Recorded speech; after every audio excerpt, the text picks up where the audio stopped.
What a chaotic day here in Washington. Back to hardball. We're following several big stories on this day of chaos. The government is careening toward a shutdown tomorrow night. Defense Secretary Jim Mattis, the last adult in the Trump cabinet, has announced he's thrown in a towel. And according to a report out late tonight, Robert Mueller could be nearing the end of his big investigation with a potential bombshell report coming as soon as February. That's about a month and a half.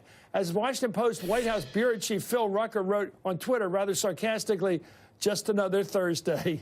I'm joined right now by the Hardball Roundtable, Kimberly Atkins, the Washington Bureau Chief of the Boston Herald, Jason Johnson, political editor of TheRoots.com, and Adolpho Franco is an RNC surrogate and former advisor to the great John McCain.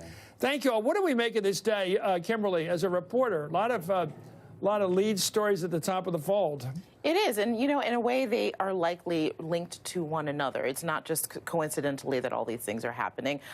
President Trump, rattled probably by the sentencing hearing of Michael Flynn earlier in the week, decided to drop the Syria news on everyone, including General Mattis, which led him to be out. And at the same time, you have a... What's that connection? Help me there. Well, General Mattis has never been a fan of a full and sudden pullout in Syria. If you recall, he walked President Trump back from that in the past, and President Trump relented after Bashar al-Assad engaged in another gas attack of people of his own, on his own people there in Syria. He was able to walk that back, but this time, when President Trump dropped that and is reportedly considering pulling troops in Afghanistan too, it seems like that was a bridge too far for General Mattis. He made it clear in his letter that he disagreed with Trump, and that's why he was walking back. Add a shutdown fight to all of this over the wall. It seems that a lot of things are going on. We have a president who is agitated and gearing up for a fight, and he's getting them. I don't know how he ignores Mueller coming at him in a month or two, and the stock market in this sort of we're all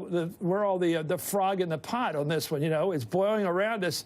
500 drop a day. Yep. I've never seen anything like this. Every day it's terrible. It's really bad, and this is abandoned ship. Orange jumpsuits are coming. I mean, everybody is trying to get out of this place. Usually people are just leaving for the holiday, but now they're trying to leave for good.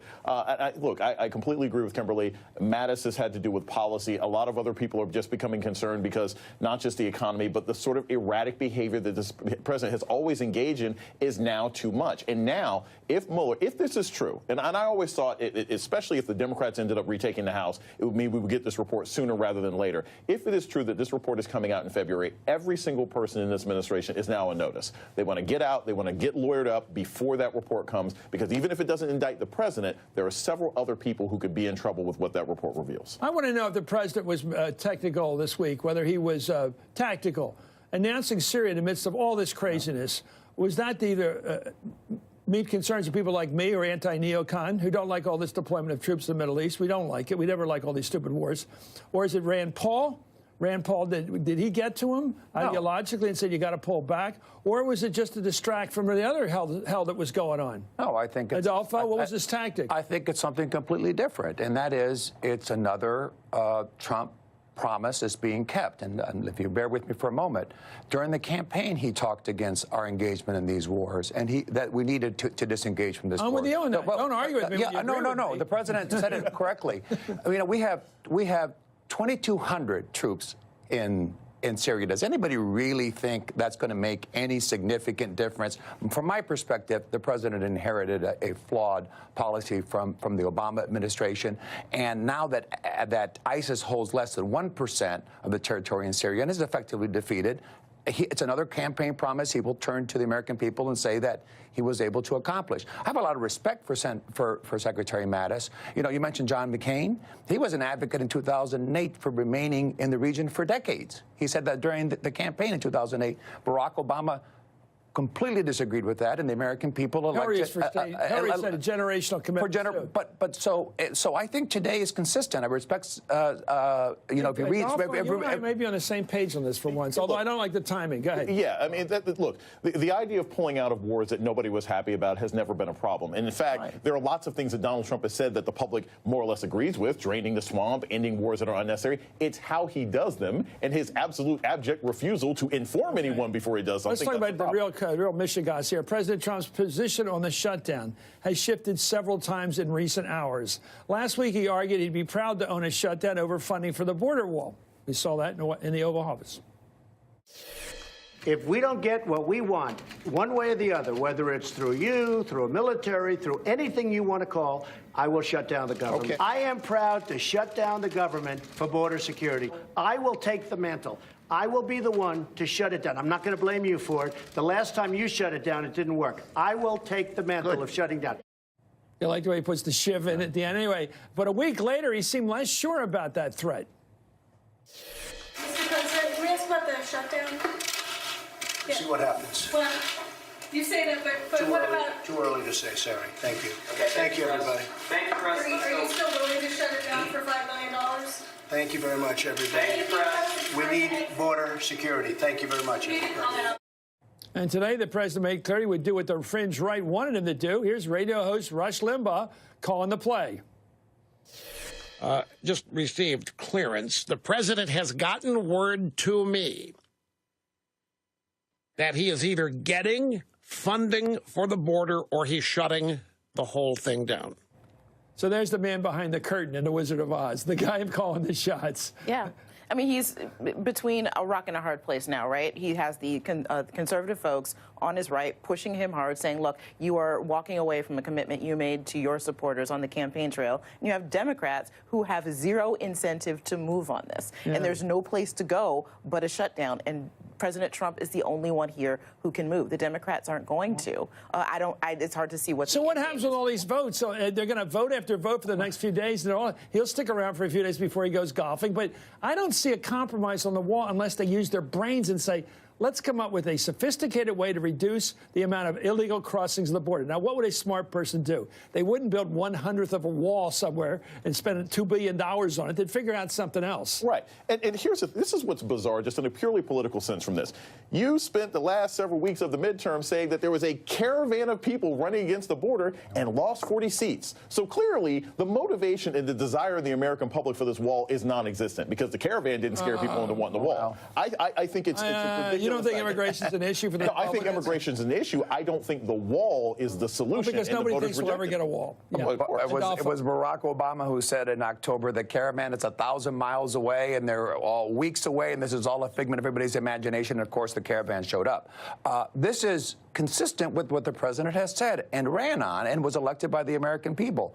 We are going to have a wall. So what's going to happen? Well, I think the big story would have been if the president backed away from that story. No, it was the story a few hours ago. But what's he going to do now? The president said we'll see in the midst of negotiations. The president never said he was going to sign the continuing resolution. What are we going to do now? What we're going to do now is, Kimberly, I disagree in this regard, is the president is just one of the players. The Democrats should come to the table as well. They're not going to support a wall. Kimberly nailed it. And the president said he wants a wall. Kimberly, you nailed it. You said the Democrats don't have the slightest motive. And what motive does the president have to back away from his wall, which he was elected on? The rejection by the voters that we just saw in the midterms when the wall was a part of what was being offered. This is revisionist. I was told health care was the reason that the election. I don't know who told you that. I'm telling you right now that immigration and the caravan was not enough of a motivation to get that wall done. Immigration is a huge issue. It's a huge issue with Trump supporters and American people. But the promise on the wall was made on the promise that Mexico would pay for it, not the American people spending $5 billion. What happened to that one?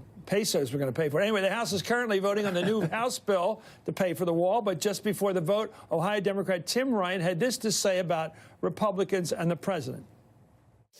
You guys are living in the past. And this government is in chaos. It's in a free fall. The market's in a free fall. The staffing at the White House is in a free fall. The Secretary of Defense is gone. We're pulling out of Syria. What is going on? You are in charge of the House, Senate, and White House. Get a grip and learn how to govern the country. Yeah. Well, that's a Democrat. Yeah. You know what the answer to that is? Elect more Republicans so we can have 60 vote in the Senate. I mean, that's how you get the president's agenda through. And everything that Tim Ryan just articulated is exactly what President Trump promised that he would do. You've been a good player on this show. I just asked you a question. No. I want a reasonable answer. Do you believe the United States government is going to pay for a brick wall, one of these state-of-the-art walls that you can't get over? He didn't say brick wall. Oh, any wall, like the ones in the model cities we're Right, looking exactly. at there. Right. Are they going to build something along the history of the roadgram from the Pacific to the Atlantic to the Gulf of Mexico? Are they going to build that? The president has said on numerous occasions the wall would be different, taking into account geography and so forth. What's the wall? I think the model we'll use is what works in Israel. No, works that's in other a wall. places. Well, we can use parts of the wall. We do have a wall in San Isidro. We do have a wall in Southern California. Democrats supported that in 2006. It has worked. So what is the wall? How many miles? No. How many? There are aspects, there are areas of it where there will not be a wall in all likelihood, or a type of wall that is not the traditional wall, fencing in some areas. But the concept of a barrier, yes, the president ran on this, and the president has been consistent. And he ran on Mexico paying for it, and now he's saying that the Democrats have to give him the money. He has said throughout that Mexico will pay for it directly or indirectly, and I think recently the president said Mexico will pay for the wall. He said he'd pay. And if Mexico pays for the wall, it's a different conversation. Well, it doesn't. It matters on the type of assistance we've provided Mexico being taken back. It matters on the trade agreements as he has said on Mexico will pay for it directly or indirectly. How long should he fight for this wall? It's today. Christmas is coming on Tuesday. How many days should he hold the government closed? Look, I completely agree with Laura Ingraham, and I think she does speak for the majority of moderate Republicans as well. And that is this: he should extract from the Democrats and the Republicans at this juncture, which is the best deal he's going to get with a Republican-controlled House, as much funding as he can. And then the president should look for other discretionary authorities and funding mechanisms he has in the defense and other bills in the government, which he has. How many billions? I think the president is going to settle for probably half of what he requested of the $5 billion. I really do. And then additional funding will be made available through other agencies of the government. Okay. Through you guys think that'll ever happen? No, that's not going to happen. And they didn't do it. And they've had only then all that's three branches of the government. That's obstructionism. It's called the Republicans were too incompetent to get this done. So now we have to accept. We have to get this done. We have to begging people who don't want to work with you. We have to accept the Democrat position. That is an obstructionism. No. This is not about accepting Democratic positions. This is about Donald Trump ran on the Mexican government will pay for the wall. Vicente Fox said, F you, we're not paying for that wall. And several other politicians in Mexico said we're not paying for the wall. And now he's begging Democrats to pay for it. And at one point, Chuck Schumer said that he would get full funding for the wall 2 years ago. Wait, but he has said repeatedly that Mexico would pay for the wall directly or indirectly. As this debate goes on, the debate goes on the floor as well. Let's get an update on that key House vote to fund the government with the wall. Let's bring in NBC News Capitol Hill correspondent Casey Hunt. Casey, what's happening with the wall and the government? The vote is still ongoing, Chris, but Republicans now have the votes that they need to add this $5 billion in wall funding to that resolution that funds the government and send it back over to the Senate. We are waiting for the official gavel to close, but all of our sources that we talked to on the way in here have said that that's what they had expected. Even some of those moderate Republicans who maybe had some problems with how all this played out and who were ready to vote to fund the government and go home, they say, look, we voted for $26 billion for the wall when it was part of a DACA deal. So that seems to be how the thinking has evolved. So, question, what happens next? We know that Mitch McConnell has told senators they need to come back tomorrow to vote. A whole bunch of them had gone home. They were eager to get out of here. The jet fumes, which you are very familiar with, were very strong here yesterday and today, basically until this meeting happened this morning with House Republicans. So we know that this is a non-starter in the Senate. It's not going to pass. So the question is, what next? There are some conversations around perhaps returning to a negotiation that would include $1.6 billion around border security. Republicans are saying they need Democrats to be a little bit more flexible with that money. Democrats are signaling that, that's a bridge too far right now. So a ton in flux here, Chris, but the process at least is still going. If this had failed on the floor, it's possible that we could have seen the House, go back to a clean extension and that would have averted a shutdown. But on the other hand, it also could have created an enormous mess with no way out. So perhaps Mitch McConnell has another trick up his sleeve. But again, and you and your panel were just talking about this. I mean, this $5 billion for the wall, it's simply not going to fly. The president's not going to get it. So bottom line, drama drags on for another day, Chris. Well done. Well reported. Thank you, Casey Hunt from the Hill. Adolpho, you're keen to talk. I'm keen to talk. Do you all recall Nancy Pelosi in the Oval Office saying, Mr. President, put the vote up in the House. You don't have the votes. You don't have the Republican votes to get this passed. If you have such power, go ahead and do it. You don't do it. That was the incoming Your speaker. party doesn't have the vote.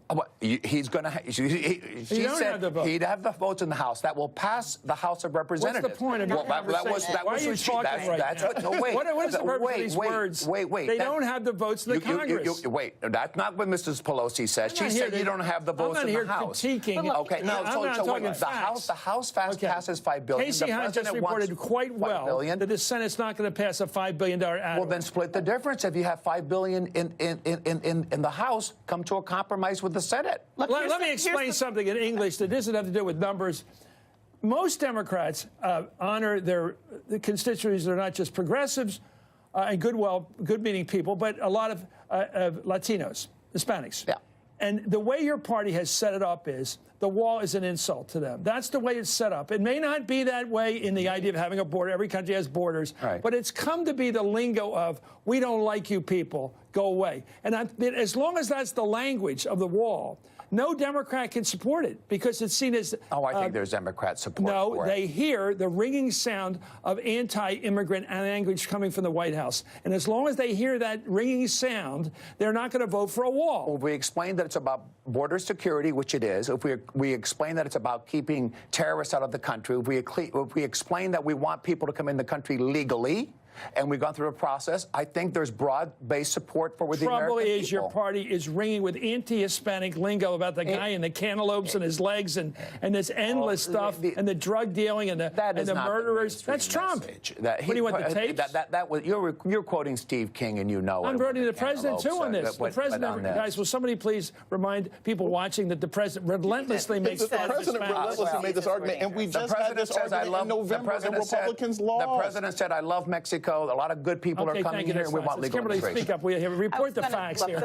One key difference in the point that you were making about Democrats in the past agreeing to some sort of border security, that was part of a broader, not comprehensive, a broader package that addressed things like DACA. The president's approach of tacking this on to CRs is a poison pill, and he knows it. It's very different politically, and I think you're right about the message. When you are coming together and saying we need to fix aspects of the broken immigration system, that's one thing. That's a place where there should be some bipartisan agreement. But on this, but let me ask Kimberly, quickly, so it was okay as part of a DACA deal to put forward $25 billion for Democrats as they proposed for a wall? It was okay a year and a half ago, and it's not okay now because they're going to insult Latinos?